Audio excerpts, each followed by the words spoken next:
to put the housing impact from the tax law in a little perspective. I appreciated you pointing out that somewhere around 1970 was sort of the high point for greater equality, wealth and income equality in our country. That also marks the same time when the federal government was providing the largest amount of assistance to states and localities for the creation and retention of affordable housing. HUD, Department of Housing and Urban Development, basically, I mean, it's not completely, but essentially, its mission is low and moderate income housing. I mean, that's the heart of the HUD mission, and I think it puts in perspective the current situation to note that when the government was shut down for 2 days or something like that, they were prepared for it because they immediately issued to all the departments where everyone was getting furloughed. In fact, people didn't show up for work the next day because this was all prepared, and some, the military personnel, they weren't going to get any cutback in their pay at all. And military civilian contractors would get significant cuts, about 50%. But that was on the low end of the cuts. Guess which department was slated to have the highest percentage of its staff immediately furloughed, sent home? The Department of Housing and Urban Development. 96% of the staff were going to be sent home. I recently retired from Boston's Department of Neighborhood Development, the equivalent of Cambridge Department of Community Development. And I mean, like, we get the department lives off of HUD money. Basically, that's by far the largest funding source for the creation and retention of affordable housing that communities use. Well, you couldn't even get your drawdowns processed, to draw down the money from your entitlement grants. I mean, it would be a devastating blow anyway. So while there's other details and so on, there's really just two really important points about how the tax law affects the housing.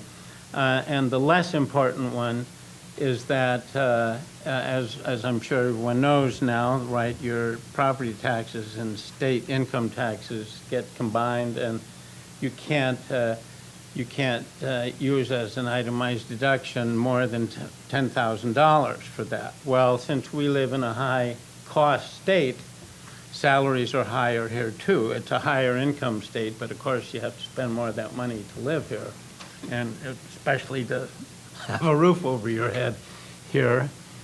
So it does affect a lot of people here. So that's a blow, to the high-income states on the coasts, basically. And it affects really higher-income people, right? The people who have houses, that cost a lot of money and so on. And the income deduction for the interest you pay, has been, the cap has been reduced from $1 million mortgage to $750,000 mortgage. Well, that doesn't, the only states really where that affects people are the higher income coastal states where housing costs so much. And so that will hurt middle class, upper middle class, high income people here in Massachusetts. They'll be able to deduct less interest on their from their incomes on their taxes. But the really important effect of the tax law has to do with the creation of low-income rental housing. Louise, you may know this better than I do. I'm guessing that over the past, say, 10 years or so, somewhere around an average of 1/3 of the total financing for low-income housing in the country comes from the federal low-income housing tax credit. It's by far the largest funding source for affordable housing.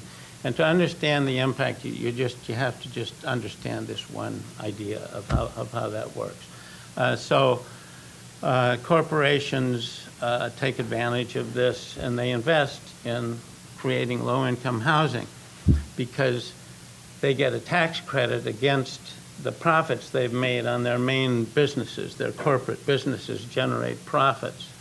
And if you invest some of that money in low-income housing, you get a credit against your profits, right? So it shelters some of that income that you made on your main business from getting taxed, basically. And even if you never get a dime of that money that you invested in low-income housing back, just the benefits that you get from the tax shelter from your other profits that you make elsewhere is enough to provide you with an 8 to 12% return on your investment.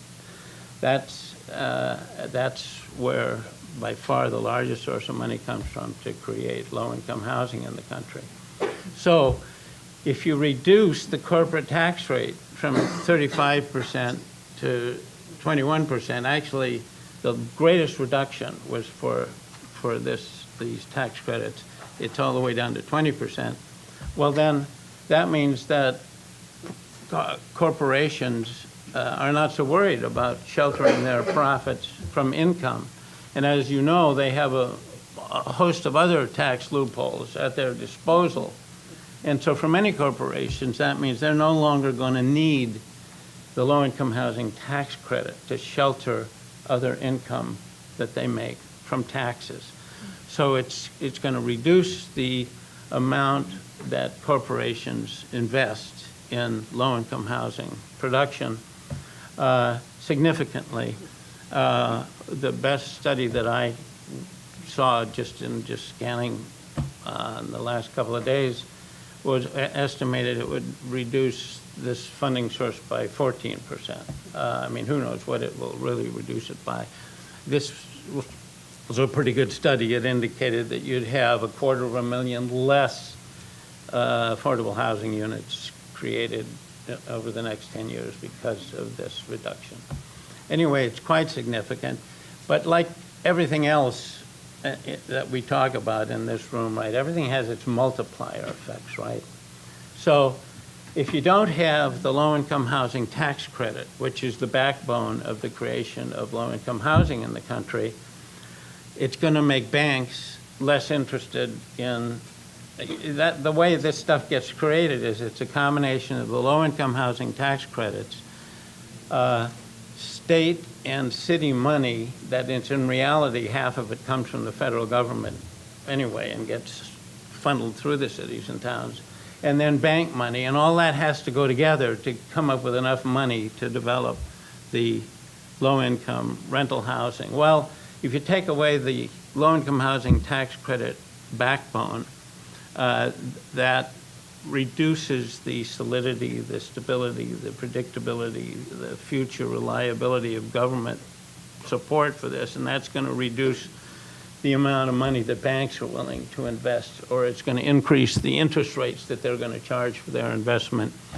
And then when you have, on the other hand, the continuing cuts in the entitlement grants to the cities and towns, the community development block grant money, the home money, and this kind of stuff, there's less city money to fold in as well. So it's a pretty serious and a pretty dismal look at what's going to happen in terms of low-income housing rehabilitation and new construction. That's going to be a big hit from this new tax law. And then on the flip side of that, the greatest beneficiaries in the tax law are real estate developers who develop affordable housing, but they're going to have far less of an incentive to develop low-income affordable housing. So they're going to develop, that percentage of housing that they develop, there's going to be market rate or luxury is going to be even a higher percentage than the way it is right now. So this goes back to the point about, you know, some people think that the last Great Recession had something to do with a great inequality of wealth and income in the country, right? That might have something to do with why an economy implodes or doesn't function well anymore when inequality gets so great as it was in the 20s and it is again now. Well, I see this happening right here, and what I'm just talking about. The incentives are going to be more just to develop a market rate and luxury housing. Well, how many people are there who can afford to, the market here in luxury housing is already starting to, you know, it's dying out. These are the contradictions that we're seeing, and as if they weren't already great enough, this tax law makes them even greater and makes even more likely some kind of an economic implosion or. Thank you.